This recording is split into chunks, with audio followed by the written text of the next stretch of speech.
Bismillahirrahmanirrahim. Assalamu alaikum everyone. Dear students, we are discussing analytical chemistry chapter number 24. Our today's topic is nuclear magnetic resonance spectroscopy, that is NMR spectroscopy. There are different aspects that we want to study while discussing this topic, that is principle of NMR, instrumentation and application. But in today's lecture, we will talk about the principle of NMR spectroscopy only. Right? So first of all, for the sake of revision, firstly you should know that what is spectroscopy. It is a technique which is used to determine the structure of a compound by the study of interaction between matter and electromagnetic radiation. एक ऐसी field जिसके अंदर हम देखते हैं कि electromagnetic radiations किस तरीके से मैटर के साथ इंटरेक्ट करती हैं and how this information is used to study the structure of the compound. इस फील्ड को आप स्पेक्ट्रोस्कोपी का नाम देते हैं. अब इलेक्ट्रोमैग्नेटिक रेडिएशंस वेरियस टाइप की होती हैं. हम ये जानते हैं including gamma rays, X rays, UV, visible, IR region and then micro and radio waves etcetera.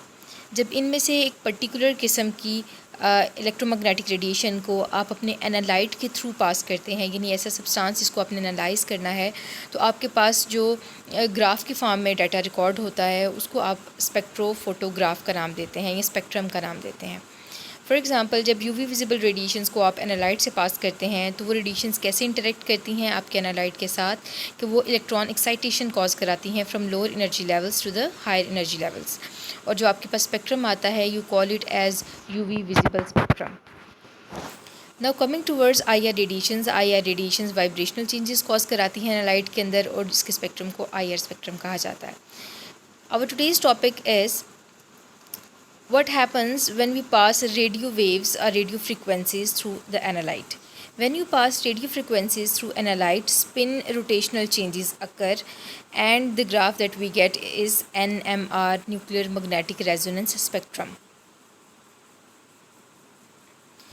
So depending upon the types of radiations, these are the different types of spectroscopic techniques that we have to discuss in this chapter, जिसमें से हम UV visible type spectroscopy को detail में discuss कर चुके हैं, infrared spectroscopy को भी डिटेल में डिस्कस कर चुके हैं. And our today's topic is nuclear magnetic resonance and onwards हमारा टॉपिक होगा mass spectrometry. So let's talk about nuclear magnetic resonance. Firstly you need to remember that nuclear magnetic resonance or NMR is a spectroscopic technique which is based on the absorption of electromagnetic radiations in the radio frequency region, that is 4 to 900 megahertz, by the nuclei of the atoms. तो basically आप radio frequencies को या radio waves को जब अपने analyte से पास करते हैं तो उस टाइम जो जिस तरीके से ये रेडिएशंस इंटरेक्ट करती हैं आपके एनालाइट के साथ, उस चीज़ को जब आप स्टडी करते हैं, that comes under nuclear magnetic resonance spectroscopy. अब न्यूक्लियर मैग्नेटिक रेजोनेंस स्पेक्ट्रोस्कोपी जो है वो कई टाइप्स की हो सकती है. जैसे कि एक एग्जांपल है proton nuclear magnetic resonance spectroscopy is one of the most powerful tool for elucidating the number of hydrogens are protons in a compound. किसी मॉलिक्यूल के अंदर नंबर ऑफ़ प्रोटॉन्स को जानने के लिए जो टेक्निक यूज़ की जाती है वो है proton nuclear magnetic resonance spectroscopy. इसी तरीके से किसी मॉलिक्यूल के अंदर अगर आप कार्बन एटम से रेलेवेंट डिटेल्स लेना चाह रहे हैं तो you will use C13 nuclear magnetic resonance spectroscopy.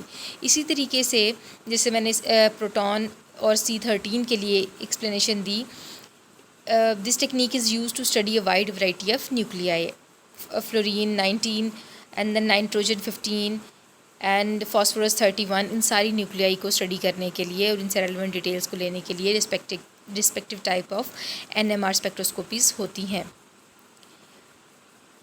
Now dear students, here is some basic concept या थ्योरी ऑफ NMR जिसको आप कह लें. वो क्या है कि आपने याद रखना है कोई भी ऐसा एटम जिसकी न्यूक्लियस के अंदर ऑड नंबर ऑफ न्यूट्रॉन्स या ऑड नंबर ऑफ प्रोटॉन्स मौजूद हों, वो NMR एक्टिव न्यूक्लियस होती है. क्यों? क्योंकि आपको पता होना चाहिए कि प्रोटॉन्स और न्यूट्रॉन्स जो हैं वो अपने एक्सिस के अबाउट जो है वो रोटेट करते हैं या अपने एक्सिस के अबाउट स्पिन मोशन शो करते हैं, जिसकी वजह से उनकी एक मैग्नेटिक फील्ड होती है। जब नंबर ऑफ़ प्रोटॉन्स और number of neutrons with in the nucleus same होंगे तो ये मैग्नेटिक जो डायपोल्स जनरेट होंगे ये एक दूसरे को कैंसिल आउट कर देंगे। लेकिन अगर न्यूट्रॉन प्रोटॉन में से कोई एक पार्टिकल ऐसा है जिसका नंबर ज़्यादा है दूसरे पार्टिकल से, तो उसकी मैग्नेटिक फील्ड जो होगी या मैग्नेटिक डायपोल वो कैंसिल आउट नहीं होगी और इस तरीके से ओवरऑल उस न्यूक्लियस का एक मैग्नेटिक डायपोल होगा। तो आपने याद रखना है कि वो तमाम न्यूक्लियाई जिनका एटॉमिक नंबर या फिर एटॉमिक मास ऑड नंबर में हो, दोनों में से कोई एक वैल्यू या दोनों वैल्यूज़ ऑड नंबर में हों, वो NMR एक्टिव होते हैं क्योंकि उनकी न्यूक्लियाई जो होती हैं उनके ऊपर एक मैग्नेटिक डायपोल होती है।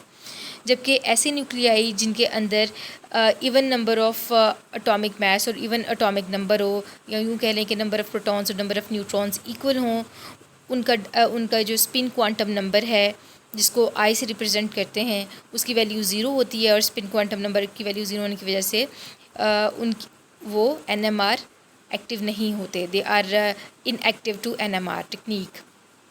जिसे यहाँ मेंशन भी किया गया है कि elements with either odd mass और odd atomic number have the properties of the nuclear spin. तो आप लोगों ने याद रखना है यहाँ पर कि वो ऐसी तमाम वैसे यहाँ पर एक और चीज़ आप लोग जहन में रख लें कि जितने चार्ज पार्टिकल्स होते हैं बेटा वो सारे के सारे शो करते हैं वो सारे के सारे जो है वो मैग्नेटिक फील्ड रखते हैं या स्पिन करते हैं। और जब न्यूक्लियाई की बात करते हैं, हम किसी एटम की न्यूक्लियस की बात करते हैं, तो क्योंकि न्यूक्लियस के ऊपर पॉजिटिव चार्ज होता है तो हम ये इमेजिन करते हैं कि न्यूक्लियस भी it will rotate about its axis और इसका एक मैग्नेटिक फील्ड ज़रूर होगा। बट याद रखें सारे के सारे न्यूक्लियाई जो हैं वो NMR एक्टिव नहीं होते क्योंकि सबका स्पिन क्वांटम नंबर की वैल्यू जो है वो एक पर्टिकुलर वैल्यू नहीं होती। ठीक है, ये यूँ कह लें, इसको समराइज़ यूँ करती हूँ कि वो न्यूक्लियाई जिनकी स्पिन क्वांटम नंबर की वैल्यू ज़ीरो होगी वो NMR इनएक्टिव होंगे और जिनकी स्पिन क्वांटम नंबर की वैल्यू ज़ीरो नहीं होगी वो NMR एक्टिव होंगे।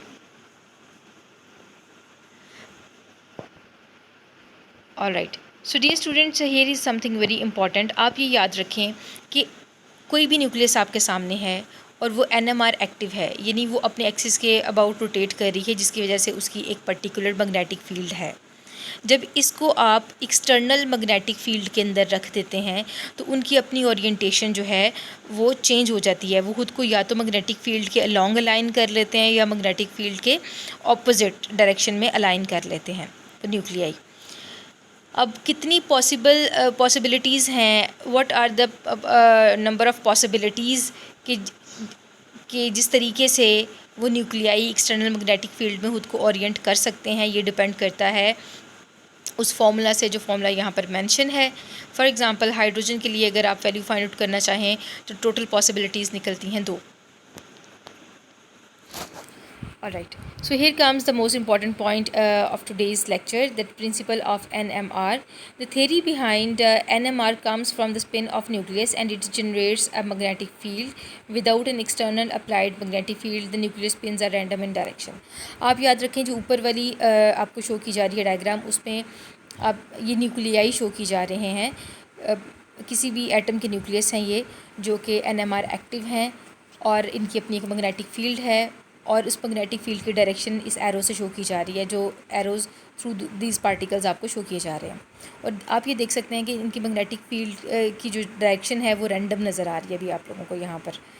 जब इनको एक्सटर्नल मैग्नेटिक फील्ड में रखा गया जो कि नीचे डायग्राम है, तो आप देखें कि कुछ ऐसे हैं न्यूक्लियाई हैं जिन्होंने खुद को along the direction of the external magnetic field align कर लिया है। ये कहलाते हैं in the lower energy state, they are in lower energy state. और वो न्यूक्लियाई जिन्होंने खुद को अलाइन किया है अगेंस्ट द मैग्नेटिक फील्ड, जिनका एरो नीचे को शो किया जा रहा है, they are in high energy state. तो 2 तरीक़ों से ये खुद को अरेंज कर सकती हैं। Some will arrange themselves opposite to the external magnetic fields and some will orient themselves against the external magnetic field. Now what happens? Let's suppose हम ये देख रहे हैं कि ये जो मेन एरो शो किया जा रहा है दरमियान में रेड कलर का, ये एक्सटर्नल मैग्नेटिक फील्ड की डायरेक्शन है from north pole to south pole. और ये जो छोटा एरो आपको नज़र आ रहा है ये है आपकी न्यूक्लियाई जो है उसकी डायरेक्शन। तो ये कोशिश कर रहा है खुद को एक्सटर्नल मैग्नेटिक फील्ड के अलोंग अलाइन करने की, लेकिन जब आप दो मैग्नेट के पोल्स को एक दूसरे के करीब लाते हैं तो आप देखेंगे कि आप उनको सेम पोल्स को करीब लाते हैं तो आप देखिएगा कि वो दोनों अटैचमेंट नहीं बना पा रहे होते, रादर मूवमेंट शो कर रहे होते हैं, एक रिपल्जन शो कर रहे होते हैं, यानी एक पर्टिकुलर पॉइंट पर ओरिएंट नहीं हो पा रहे होते। उसी मूवमेंट को ज़रा जहन में रखें और आप देखें कि ये जो न्यूक्लियस है जो एक्सटर्नल मैग्नेटिक फील्ड के अलोंग खुद को अलाइन करने की कोशिश करिए, ये एक सीधी डायरेक्शन में अलाइन नहीं कर लेगी जैसे कि पिछले डायग्राम में शो किया हुआ है कि आइदर टूवर्ड्स द डायरेक्शन और अगेंस्ट द डायरेक्शन। एक्चुअली ऐसा होता नहीं है। वो जब खुद को अलोंग द डायरेक्शन अलाइन करने की कोशिश करती है तो वो एक्सटर्नल मैग्नेटिक फील्ड की जो एक्सिस होता है या डायरेक्शन होता है उसके इर्द गिर्द रोटेट करना शुरू कर देती है, यानी कि वो खुद को एग्जैक्टली उसके उस डायरेक्शन में अलाइन नहीं कर पाती। तो ये जो वोबलिंग सी मूवमेंट शो कर रही होती है वो about the axis of external magnetic field, इसको आप नाम देते हैं प्रिसीशन का। इसको नाम देते हैं प्रिसीशन का। इसको आप यूँ भी देख सकते हैं कि ये एक्सटर्नल मैग्नेटिक फील्ड है दरमियान में जो लाइन है और ये हमारी न्यूक्लियाई खुद को अलाइन करने की कोशिश कर रही है और इस कोशिश में ये इसके इर्द गिर्द घूम रही है। इस हमारी न्यूक्लियाई का जो एक्सिस है, एक्सिस ऑफ रोटेशन, वो एक्सटर्नल मैग्नेटिक फील्ड के एक्सिस ऑफ रोटेशन के इर्द गिर्द घूम रहा है और इस पर्टिकुलर मूवमेंट को आप कहते हैं प्रिसेशन। इस डायग्राम से भी आप प्रिसेशन का अंदाज़ा लगा सकते हैं कि दरमियान में जो लाइन है वो एक्सटर्नल मैग्नेटिक फील्ड की डायरेक्शन है और जो इर्द गिर्द मूवमेंट शो किया जा रहा है एक सर्कुलर रोटेशन की फॉर्म में, वो हमारी न्यूक्लियाई की मूवमेंट होती है around the axis of external magnetic field. तो इस मूवमेंट को कहते हैं प्रिसीशन। और इस मूवमेंट की जो फ्रीक्वेंसी होती है, हमारी न्यूक्लियाई जब प्रिसीशन शो कर रही होती हैं तो उनकी जो फ्रीक्वेंसी होती है उसको कहते हैं प्रिसीशनल फ्रीक्वेंसी। डियर स्टूडेंट्स, ये डायग्राम बहुत इंपॉर्टेंट है। अब देखें ऊपर इस डायग्राम के ऊपर वाले हिस्से में आप देख सकते हैं कि दरमियान में एक्सटर्नल मैग्नेटिक फील्ड है, उसकी डायरेक्शन है, और साइड पर जो न्यूक्लियाई नज़र आ रही है, न्यूक्लियस नज़र आ रही है आपको, ये किसी भी एटम की न्यूक्लियस है और जिसने खुद को अलाइन किया हुआ है एक्सटर्नल मैग्नेटिक फील्ड के। और ये बिल्कुल ऐसे अलाइनमेंट नहीं होगी, ये प्रिसीजन शो कर रही होगी वैसे, लेकिन लेट्स सपोज कि प्रिसीजन के दौरान भी इसने खुद को कोशिश कर रहा है अलाइन करने की along the external magnetic field, तो ये लोअर एनर्जी स्टेट में है। Now here comes the concept of NMR। अगर इस लेवल के ऊपर जब प्रिसीशन हो रही है और एक्सटर्नल मैग्नेटिक फील्ड की अपनी हमारी न्यूक्लियाई जो कि एक्सटर्नल मैग्नेटिक फील्ड के एक्सिस के अराउंड रोटेट कर रही है और प्रिसीशन शो कर रही है विद अ पर्टिकुलर प्रिसीशनल फ्रीक्वेंसी, अगर हम उसके ऊपर एक्सटर्नल मैग्नेटिक फील्ड डालते हैं या एक्सटर्नल मैग्नेटिक फील्ड नहीं, इलेक्ट्रोमैग्नेटिक रेडिएशंस डालते हैं। अगर आप उसके ऊपर इलेक्ट्रोमैग्नेटिक रेडिएशंस, और कौन सी इलेक्ट्रोमैग्नेटिक रेडिएशंस, रेडियो वेव्स को डालते हैं, तो आप ये जानते हैं रेडियो वेव्स भी इलेक्ट्रोमैग्नेटिक रेडिएशंस हैं, उनकी भी अपनी एक चेंजिंग मैग्नेटिक फील्ड है और उस मैग्नेटिक फील्ड की भी एक फ्रीक्वेंसी होगी। अगर रेडियो वेव्स की मैग्नेटिक फील्ड की फ्रीक्वेंसी और आपकी जो न्यूक्लियाई हैं इनकी प्रिसेशनल फ्रीक्वेंसी आपस में मैच कर जाती हैं तो वो रेडियो वेव्स अब्जॉर्ब हो जाती हैं ये न्यूक्लियाई जो हैं जो कि प्रिसीशन शो कर रही होती हैं, ये उन एक्सटर्नल सोर्स से आने वाली रेडियो वेव्स को अब्जॉर्ब कर लेती हैं जब इनकी प्रिसीशनल फ्रीक्वेंसी और उनकी इलेक्ट्रोमैग्नेटिक रेडिएशंस की जो फ्रीक्वेंसी होती है, मैग्नेटिक फ्रीक्वेंसी, वो आपस में मैच कर जाती हैं। इस प्रोसेस को आप कहते हैं रेजोनेंस। और जब रेजोनेंस हो जाती है तो आप डायग्राम के जो नीचे वाला हिस्सा है उसको देखें कि जब ये अब्जॉर्प्शन हो जाती है यानी रेजोनेंस हो जाती है प्रिसीशनल फ्रीक्वेंसी की और रेडियो वेव्स की मैग्नेटिक फील्ड की फ्रीक्वेंसी की, तो इस रेजोनेंस के बाद वो अब्जॉर्ब हो जाती हैं। और अब्जॉर्ब होने का मतलब है कि एनर्जी अब्जॉर्ब कर ली है न्यूक्लियाई ने और अब्जॉर्ब करके वो लोअर एनर्जी स्टेट से हायर एनर्जी स्टेट में चले जाएंगे और उनमें स्पिन फ्लिपिंग होगी। मैंने पहले भी बताया था कि जब न्यूक्लियाई खुद को along the external magnetic field align करती हैं तो वो लोअर एनर्जी स्टेट में होती हैं और अगर वो अगेंस्ट द फील्ड खुद को अलाइन करेंगी तो वो हाई एनर्जी स्टेट में होंगी। तो आप लोग देख सकते हैं कि नीचे वाली डायग्राम में after absorbing magnetic radiations that is radio waves, उन्होंने स्पिन फ्लिपिंग शो की है और लो एनर्जी स्टेट से हाई एनर्जी स्टेट में चली गई हैं that is against the external magnetic field. तो this is what happens in NMR, nuclear magnetic resonance. ये सारी डिटेल्स आपकी बुक में भी मेंशन की गई हैं।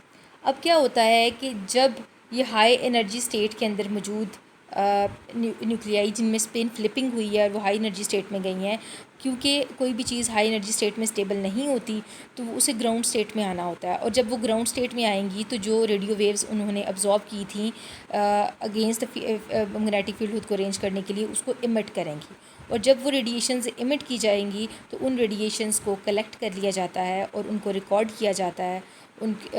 और ये देखा जाता है कि जो स्ट्रेंथ है, ये देखा जाता है कि इमिटेड रेडियो फ्रीक्वेंसीज़ जो होती हैं they are directly proportional to the strength of applied field, कि जितनी मैग्नेटिक फील्ड आपने अप्लाई की थी मैग्नेटिक फील्ड की स्ट्रेंथ के ऊपर डिपेंड करती है इमिटेड रेडियो वेव्स की फ्रीक्वेंसी।